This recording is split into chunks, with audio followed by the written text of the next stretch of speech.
शादी का दिन था, वो दिन जो खुशियों की हद होना चाहिए था, लेकिन किस्मत ने उसे बेइज्जती का नाम दे दिया।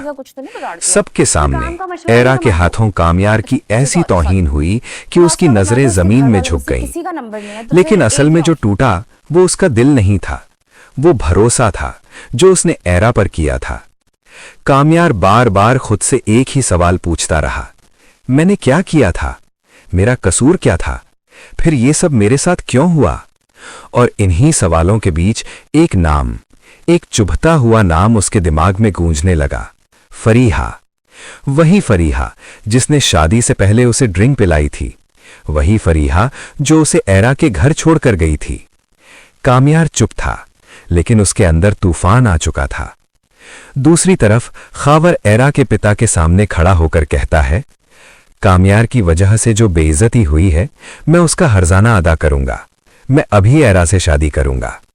एरा गुस्से में थी, टूट चुकी थी, और उसी गुस्से में वो हां कह देती है।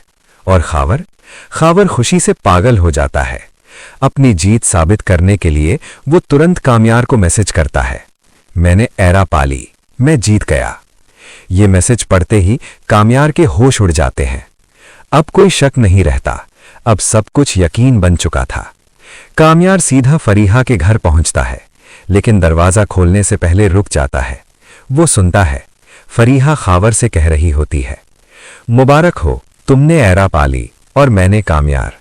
अब खावर तुम एरा को संभालो और मैं कामयार को। मैं उसे ऐसा काबू में रखूंगी कि वो सारी जिंदगी सर झुकाकर जिएगा। अचानक तालियां बजती हैं। कामयार सामने आ जाता है। वाह फरीहा, मुझे तुमसे यही उम्मीद थी। मेरी बर्बादी में किसी अपने का हाथ था और वो तुम हो। फरीहा के चेहरे का रंग उड़ जाता है।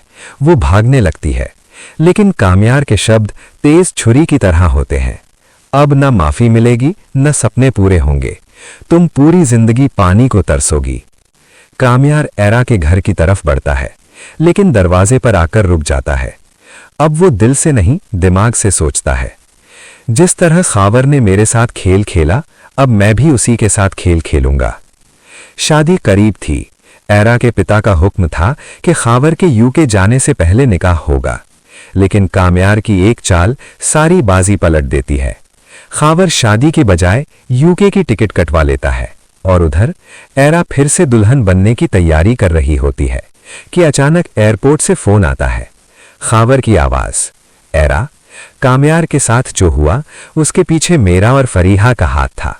मैं जा रहा हूं, मुझे माफ कर देना। ये सच सुनकर एरा टूट जाती है। वो घर वालों को सब कुछ बता देती है। एरा के पिता अफसोस से कहते हैं, कामयार सच कह रहा था और हमने उस पर यकीन नहीं किया। हमें उससे माफी मांगनी होगी।